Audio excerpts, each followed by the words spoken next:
Neither the clang of metal nor the storm outside warned of the disaster waiting inside his own home. His hands were bloodied from the shingles, his back ached after the shift, his eyes were closing from exhaustion. And in the kitchen, his wife was scrolling through her phone like nothing had happened. A few hours later, he would wake to her stare, cold as steel, and trash bags by the door. No explanation, no voice. The house where he paid the bills, patched the roof, and pushed himself to the edge suddenly became a trap. Trust turned out to be a lie. Everyone played a part, even the stepson he tried to reach. Thrown out, robbed, betrayed, humiliated. But there was one thing they didn't calculate. The house wasn't theirs. It was his. And what followed wasn't revenge. It was justice. Quiet, legally precise, cold as a blade, every step measured, every word documented, and the ending would thunder louder than any gunshot. Hello, my friend. I'm so glad you stopped by my channel. If you're here for the first time, don't forget to subscribe and share this video with your friends or family. It really helps my channel a lot. Please tell me in which city or country you watched this video. I value every one of your comments. So let's get started. In retrospect, the warnings were all flashing bright. I just chose to ignore them. It's funny how the truth only sharpens after it's too late. I'm Ryan, 35 years old.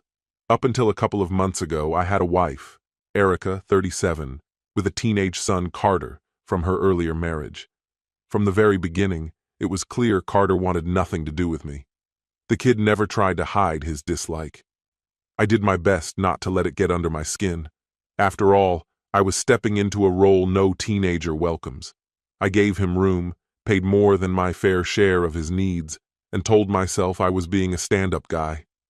If I'm honest, I might have come across as pushy, especially when it came to budgeting.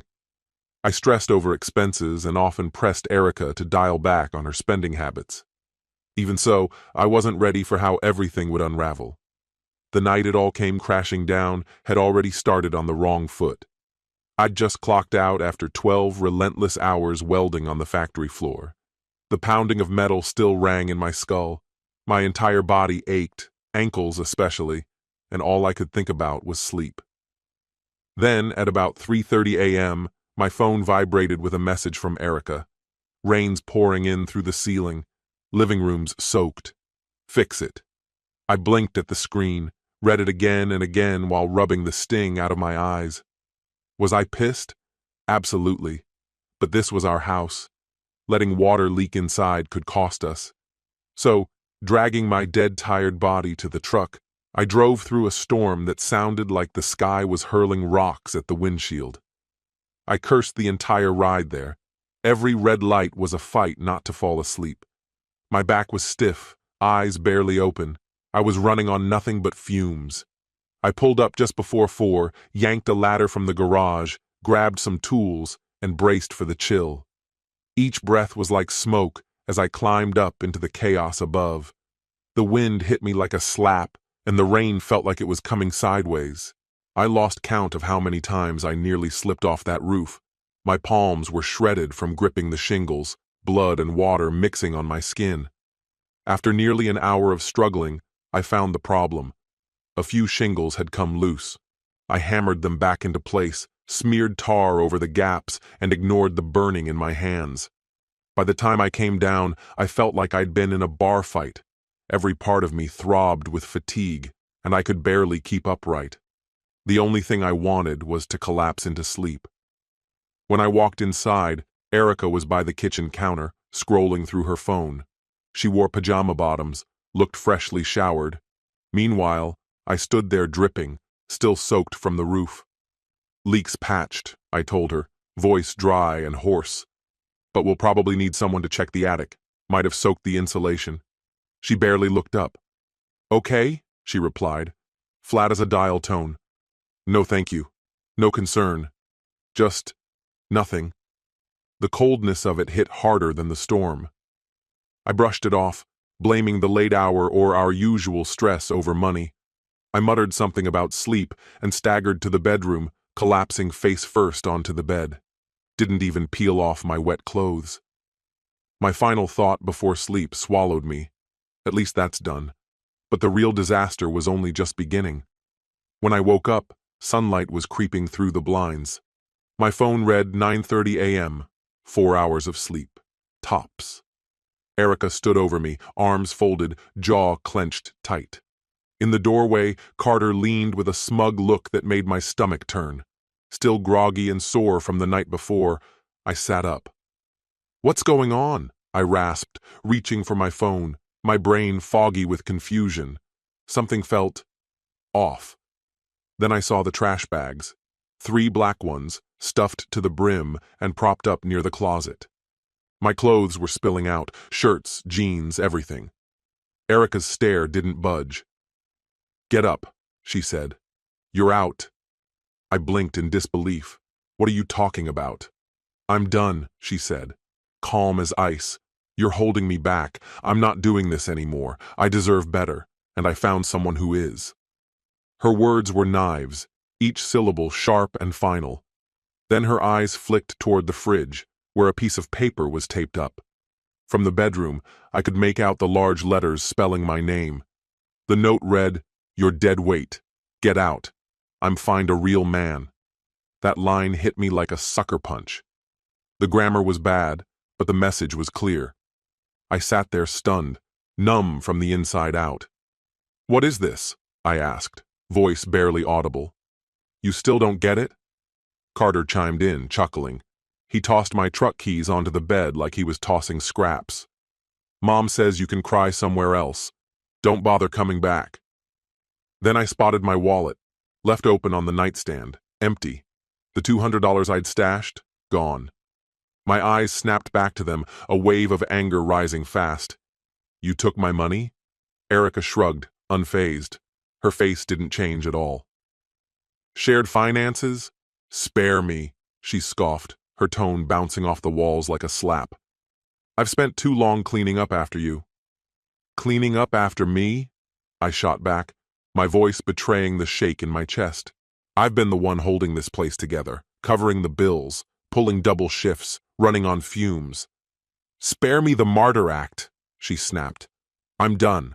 I've moved on, with someone who actually has prospects, not some washed-up burnout scraping by. You've got 5 minutes to get your stuff and leave, or I'm calling the cops." Her words hit like a punch to the ribs. Someone else? That explained the smug silence, the sudden indifference. I felt the floor tilt beneath me. Of course, that's what had shifted. Carter stepped in from the hallway, his mouth curling into a cruel little smile. "I introduced them," he said, like he was proud. "My boss from the garage. He's been seeing Mom for months. Guy's loaded, not like you." I stared at him, too stunned to form words. "You set your mom up with your boss?" He shrugged, casual as anything. "Yeah, Sean's an upgrade.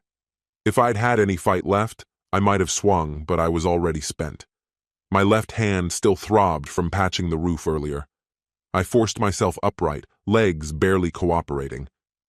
"Erica, can we just talk this through?" I asked, stepping toward the door. "If we're done, you're gone. Now!" she screamed, voice cracking with fury. That was the end of it. No discussion, no chance to explain, just finality. I staggered to the bedroom, blindly stuffing clothes into trash bags, my mind looping a single nauseating thought. She didn't just leave. She planned this. Carter loitered in the hallway, holding up his phone, camera rolling. "Just in case you lose it," he said. "Need evidence." My fists clenched so hard my knuckles popped, but I didn't give them what they wanted. No explosion, no scene. I just walked past him into the living room, pain flaring in my back, dried blood still crusting under my nails. There it was again, that damn note on the fridge, staring me down. "You're dead weight. Get out. I'm finding a real man." I ripped it down, crushed it in my fist. Turning around one last time, I saw her glaring, arms folded tight. Carter beside her, that same victorious smirk glued to his face. I wanted to scream that this was my house too. But then a chilling thought crept in. Had we ever put both names on the deed? Things had moved so fast after the wedding. Now here I was, dragging garbage bags to the door like a stranger, while my chest felt like it was being torn in two. The door slammed behind me. A deadbolt clicked. Just like that, in 10 minutes I'd gone from husband to homeless. Later that day, I parked behind a 24-hour grocery store. The sun was shining, but I couldn't feel a thing. I kept checking my phone. Nothing. No calls, no texts, just silence. I nibbled on stale crackers, praying I'd wake up and realize this was all some fever-drenched nightmare. But the cuts on my hands told a different story. I tried to sleep in the truck, but every time I closed my eyes, I saw Erica's stone-cold stare and Carter's smug little grin. There was no rest. The next morning, I used a free pass at the gym just to shower. I stared into the mirror afterward, water dripping down my face. Puffy eyes, stubble I hadn't bothered shaving, and a hollow look that said it all. A middle-aged man who'd lost everything. The cruel irony? I'd been the one budgeting every penny, telling Erica we didn't need another pair of shoes or some flashy new gadget. Maybe I'd gone overboard sometimes. But what did it matter now? I was broke, tossed aside. The second night in the truck was even worse. My back screamed in protest, my only warmth a thin blanket that didn't do much. I watched headlights sweep across the windshield, unable to escape her voice echoing in my skull. I found someone else. Sometime past 2 a.m., I finally nodded off, only to be woken by a knock on the window. A security guard with a flashlight motioned for me to leave. "No overnight stays," he said. Muttering under my breath, I drove off to another lot, dead tired. When morning hit, my phone buzzed. A notification from the bank. The joint account? Wiped clean. She'd drained it. Of course she had. Anger roared in my chest. Years of careful saving. All those sacrifices. Gone like smoke. That day at work passed in a haze. I could barely stay upright. Wesley, one of the only guys at the shop I genuinely liked, pulled me aside during lunch. "Man, you look like hell. What's going on?" "Nothing," I muttered, but my voice cracked. He didn't buy it, kept pressing until I spilled. The argument, the eviction, living in my truck. His eyes widened. "Dude, come stay at my place. Seriously, you can't be sleeping in your truck." I didn't want to impose, but I had no other cards left to play, and that's how I ended up in Wesley's tiny living room, sleeping on a noisy pull-out, my trash bags piled in a corner like someone else's forgotten life. By the third night, something shifted. A flicker of focus cut through the fog. I had to find out. Was my name even on the deed? The house had been in my name for years, ever since my grandfather passed it down to me. I was pretty sure the deed only listed me as the owner, even though I'd never updated it after getting married. If that was still accurate, then Erica had no legal grounds to keep me out. A week later, I ran into Sabrina, Erica's cousin, at a gas station. She had always kept me at arm's length, never going out of her way to be friendly. But something about her demeanor that day felt different. She looked shaken, like she wanted to vanish. After a few awkward moments, she blurted, "I'm sorry about all of this. Erica's been planning to push you out for a long time. She's been telling everyone you're useless." She paused, then dropped another blow. "She's been seeing someone else, for months now." My chest tightened. I managed to respond in a low voice. "Yeah, I heard. It's Carter's boss, right?" Sabrina nodded nervously, glancing around like someone might be listening. Then she dropped the hammer. "That leak in the house that night? It wasn't accidental. Erica had rigged it with a garden hose. She figured I'd be too exhausted from overnight shifts and fixing the roof to question it. Sabrina told me Erica even laughed about it at a family gathering, boasting that I'd never catch on. "I should have warned you," she whispered, staring at the ground. That was the moment something inside me snapped into place. This wasn't just betrayal. It was premeditated. She hadn't just hurt me. She had humiliated me. On purpose. That same day, I called Frank Mulligan. Wesley had mentioned him before, said he was sharp and dependable. Frank had the kind of presence that made people listen, silver-haired, immaculately dressed, and sharp as a blade. I brought him the deed, and after scanning through it, he gave me a firm nod. Because Erica and I had never combined assets after the wedding, and the property had come to me through inheritance, it was mine alone. Frank's eyes narrowed when he saw the details. In this state, he said, inherited property stays separate if it's kept that way. You've got a clean, strong claim. Then he uncovered something worse. Erica had taken out a $25,000 loan using the house as collateral and forged my signature to do it. She'd been flaunting renovation updates online and even bought Carter a new car. That flashy ride suddenly made sense. Meanwhile, I was crashing on Wesley's couch. That was the last straw for me. Frank didn't even try to hide his anger. That's straight-up fraud, he said. We can absolutely take action. I didn't hesitate. Go for it. Frank moved quickly. First step, serve her an eviction notice. Since the deed listed me as the sole owner, I had every legal right to reclaim the house. Next up was a civil case for the forged loan. Don't say anything yet, Frank cautioned. We need the element of surprise. So I kept my head down. I cut off every financial tie we had, closed our joint accounts, shut down credit cards, reset every password. I braced myself for what was coming. The morning the eviction was to be delivered, I barely slept. My nerves were shot.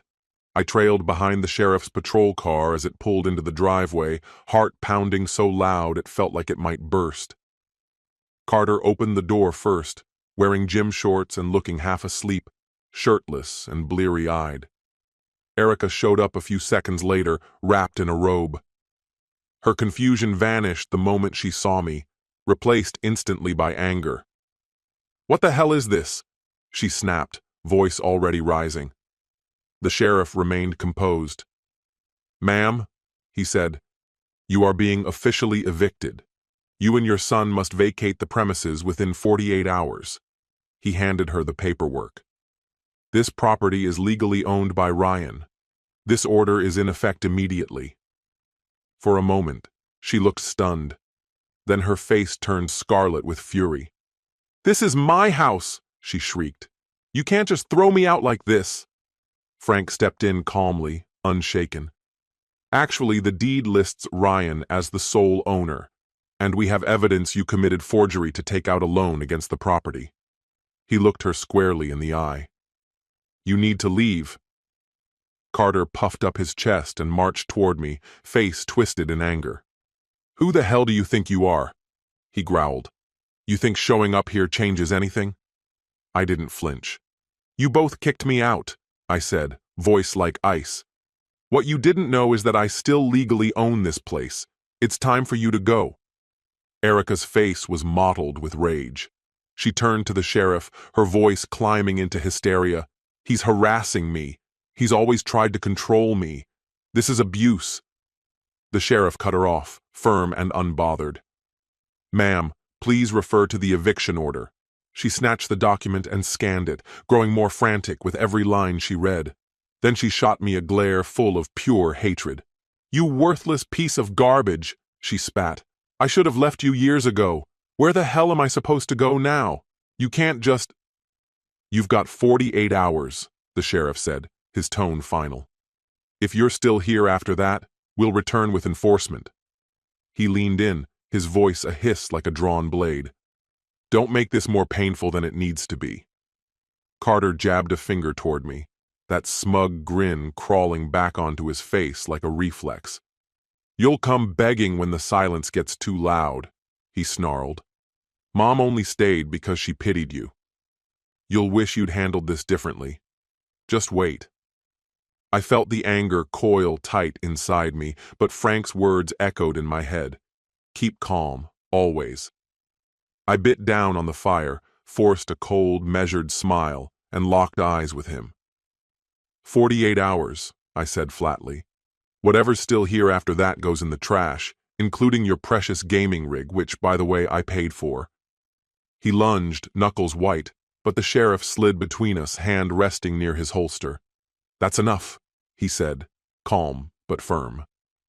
Carter froze, chest heaving. Off to the side, Erica's expression crumpled from rage into a desperate kind of grief, tears forming at the corners of her eyes. "Ryan," she said, voice shaking. 7 years of marriage. You can't just throw me out like this." I swallowed hard, remembering nights spent alone in my truck, the ache of betrayal still raw. "You did the same to me," I said evenly. "Changed the locks, took my ID and cash. We're square now."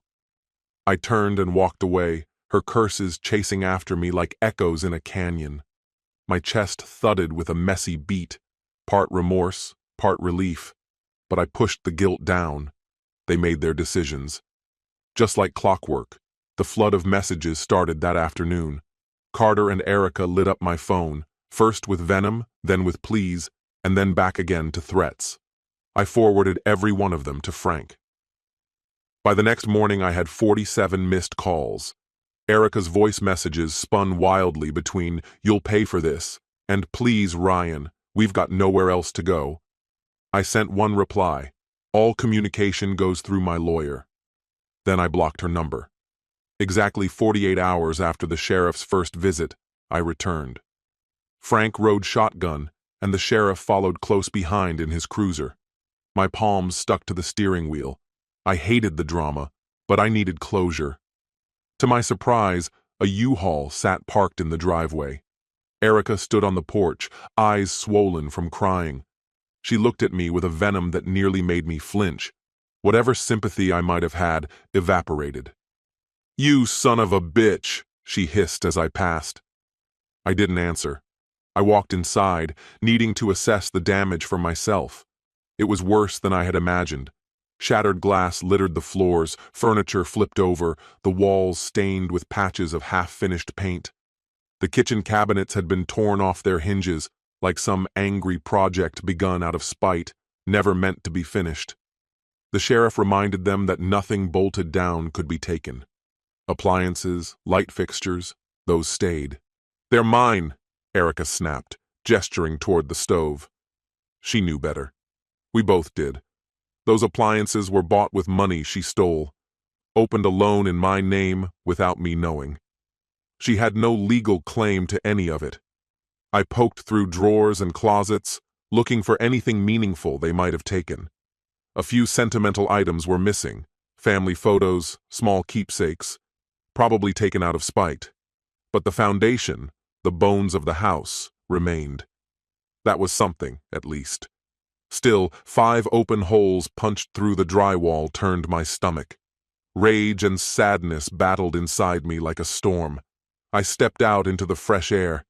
Erica came after me, tears pouring freely now. "Ryan, don't do this. I'm your wife. Doesn't that mean something?" I met her gaze, and just like that, the memory hit me like a slap, the note she'd left behind. "You're a burden. I found someone better. Get out." And her face that day, carved from stone and contempt. "You picked your path," I said, my voice hollow. The sheriff moved between us once more, firm but gentle. Something in Erica shifted. Maybe she realized it really was over. Her sob tore through the air as she stumbled back toward the truck. Carter was nowhere to be seen, probably off licking his wounds or admiring that overpriced car he loved so much. Whatever the case, they left. And for the first time in what felt like forever, the house was mine again. I dropped to my knees in the middle of the empty living room, staring at the scuffed-up hardwood. My heart beat a rhythm I didn't recognize, somewhere between freedom and exhaustion. "It's over," I whispered, tears prickling behind my eyes.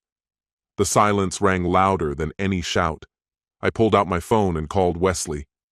"Bring pizza," I told him. "We've got a project." That weekend, Wesley and a few guys from work showed up. We patched the walls, hauled out broken furniture, scrubbed every surface. They kept saying I was lucky to be rid of her, that Erica had finally shown her true colors. Maybe they were right. Still, it felt like a part of me had been ripped away. 7 years gone in a blink. A few days later, Erica's sister, Alexandra, stopped by. She told me Carter and Erica were holed up in her basement. Apparently, her own marriage was circling the drain.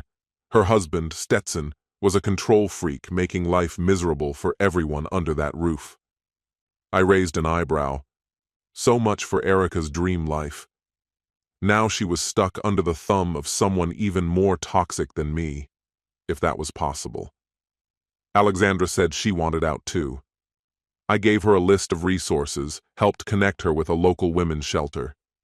If nothing else, this whole mess had taught me the value of planning for the worst. The next couple of weeks passed in stillness. In the evenings, I busied myself patching up the damage to the walls and trying to undo the disaster of a paint job Erica had begun and never finished. Still, rest was hard to come by. Most nights I'd jolt awake, soaked in sweat, haunted by visions of Erica or Carter looming over me, spitting venom. But with each dawn, I felt a little more stable, until everything came apart again. Erica had made some half-hearted attempts to secure a new place, but her credit was wrecked beyond repair. Her scams were finally catching up with her. The loan agency wasn't backing down. They'd begun legal proceedings. As for her flashy boyfriend Sean, he was long gone. According to Sabrina, he vanished the moment Erica brought up the stolen money and the eviction threat. No surprise there. If Erica thought she'd found some kind of savior in him, she was delusional. One morning, as I sat on the porch with a coffee in hand, a tow truck pulled up with no warning. I was confused at first, until it clicked. They were there to seize property bought with the fraudulent loan. From down the street, I saw Carter charging toward the house, yelling, "You can't take that! That's ours!" The tow truck driver didn't flinch. He flashed some documents and kept at it, starting with a nearly new washer. Carter's face turned red with fury as he hurled himself at the truck, shouting threats. "Touch that and I'll kill you!" he roared. The driver calmly warned that the cops would be contacted. I didn't wait. I called the sheriff myself, nerves on edge. Right then, Erica screeched into the driveway, her voice piercing. "You've got to stop them, Ryan," she cried. "You can't let this happen." I stared at her, cold and firm. "I can't stop it. Everything was bought illegally. It's all being taken back." The glare she gave me could have peeled wallpaper. Then, out of nowhere, she stormed up to the sheriff, who'd just arrived, and shoved him with both hands. "This is my house," she howled. "Those are my things. He's manipulating everything. It's all him." The sheriff stumbled back, his expression darkening. In a flash, he grabbed her arm and twisted it behind her. "That's assaulting an officer," he snapped. She kicked and struggled, tears streaking her face. "You disgusting pig," she screamed. "You don't know who you're messing with," she shrieked, as Carter tried to run to her aid.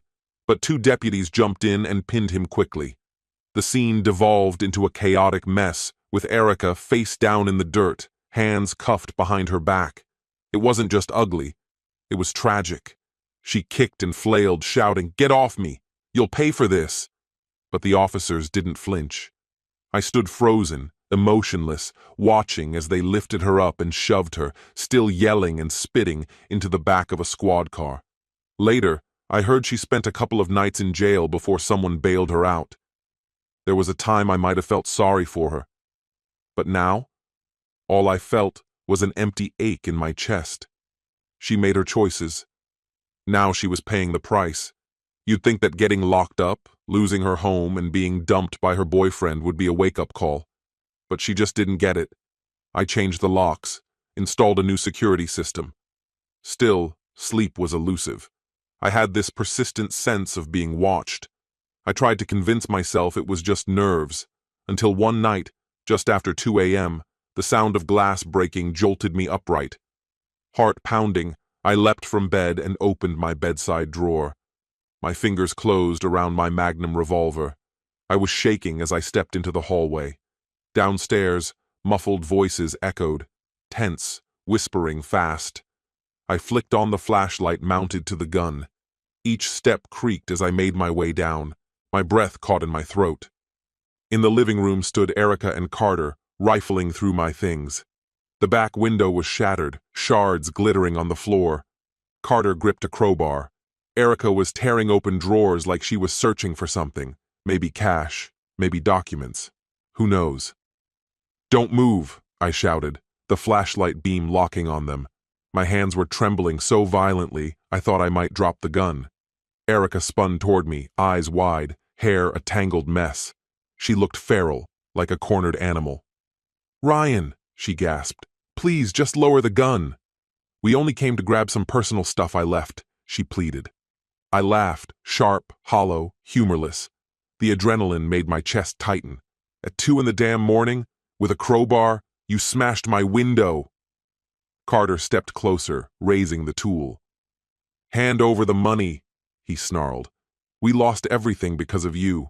I know you've got it stashed." I gripped the revolver tighter, my voice low and rough. "Back up, Carter, I'm warning you." He didn't stop. His eyes were wild, unhinged. I fired into the ceiling. The blast was thunderous. Chunks of plaster rained down. My ears rang. Erica screamed, stumbling back in terror. "What the hell is wrong with you?" she shrieked. "You nearly got us killed." My chest felt like it might explode. My breath caught somewhere between panic and fury. Still, I kept the magnum trained on them. "Put down the crowbar," I said, trying to keep my voice steady. "Both of you, don't move." Carter's eyes locked on the jagged hole in the ceiling, his face drained of color. He slowly let the crowbar slip from his fingers. It hit the floor with a sharp clang. Erica crumbled to her knees, sobbing and clutching her head. "You're out of your mind," she choked. "You'd really point a gun at your own family?" "You're not my family anymore," I answered, my tone like ice. "Not after everything you've done." "You abandoned me," I continued, bitterness curling around each word. "You forged my name. You tried to take everything I'd built." A tiny red light blinked in the corner of my eye. The silent alarm was already doing its job. The phone was upstairs, but I didn't need it to know the police had been notified. Moments later, the distant cry of sirens began to echo, growing louder. Erica stepped toward me, her face soaked with tears, her voice dipping into that calculated softness she always used when she wanted something. "Ryan, please. I just needed a few documents, and some of Mom's jewelry." "Don't," I cut in, sharp and unforgiving. "You broke in," I said. "You smashed a window and came armed. Take another step and I swear." My hand trembled slightly, but I wasn't bluffing. Red and blue light spilled across the walls as the sirens reached the house. In less than a minute, officers stormed in, weapons raised. I immediately lowered the gun, hands lifted, stepping away from the scene. Their eyes scanned the chaos. The shattered window, the crowbar, the two people frozen in shock. One officer narrowed his eyes, clearly recognizing Erica from a previous incident. "Hands in the air!" someone shouted. Erica and Carter complied, pale and stunned. Erica was the first to crack, pointing straight at me. "He's the threat! He shot at us! This is my home too!" One officer stepped forward. "Ma'am, you were legally evicted. You no longer have any legal claim to this property. The entry point is broken from the outside. This is a break-in." Carter jumped in, desperate. "He owes me. He promised to help with school. He's my stepdad." The officer scoffed. "That's not how this works, kid. You don't smash your way in with a crowbar because you didn't get tuition money." Erica screamed as they tried to cuff her, thrashing wildly, black makeup streaking down her cheeks. They forced her to the ground as she kicked and screamed. "Ryan, please, we were just taking back what's ours." I couldn't move. I just stood there as they pulled her to her feet. Her hair was a mess, her eyes blazing. "You'll regret this, Ryan," she spat. "You always had to be in control. You've never changed." Carter said nothing, silent except for his heavy breathing, caught between shame and rage. An officer guided him out the door, and into a waiting squad car. Erica continued her tirade until the car door shut and the shouting finally stopped. Across the street, neighbors peeked out from their windows, their faces bathed in flashing red and blue, whispering behind curtains. It felt like an eternity passed before the officers were done questioning me. I told them I'd fired a warning shot and that I genuinely feared for my life. They examined the house, noted the forced entry, and collected evidence. One of them mentioned I'd probably be called in if the case went to court. I nodded, already emotionally spent. When the last squad car disappeared into the night, Erica and Carter in the back, I stood in my ruined living room, shattered glass at my feet. It was 3 a.m. The air smelled like plaster dust and fear. I looked up at the ceiling, the bullet hole gaping above me, and hugged my arms around myself to keep from trembling. Then, as if out of nowhere, Wesley arrived. Groggy but concerned, he quietly started helping me sweep up the broken glass. "You okay, man?" he asked softly. I gave a slight nod. Couldn't trust myself to speak. I didn't even know how I felt. Not too long ago, I was just a husband stuck in a rocky marriage, arguing over bills with a stepson who never saw me as anything more than an obstacle. Now I'd fired a gun inside my home and watched the woman I used to love be dragged away in cuffs. It felt like something out of a bad dream. By the next day, charges were confirmed. Erica and Carter were both being prosecuted, burglary and unlawful entry for both, and Carter was hit with assault for carrying the crowbar. Erica's history came back to haunt her, with old assault charges now in play. There was talk of a plea deal, but it wasn't likely to help them much. Erica could be looking at jail time or heavy probation. Carter would be saddled with a criminal record. As much as I once cared, that connection had long since eroded. A week later, I was in court for the hearing on the forged loan. The judge ruled in my favor. Erica had to repay the damages and now had a felony forgery conviction. I wouldn't be surprised if she wound up behind bars, though if anyone could wriggle their way out, it was her. As for Carter, college was off the table. I cut him off financially. He pitched a fit, but legally, I owed him nothing. As they were escorted out of the courtroom, Erica turned and threw one final glare my way. "I'll never forgive you," she hissed. "This story has come to an end. What's your opinion? Share it in the comments, my friend.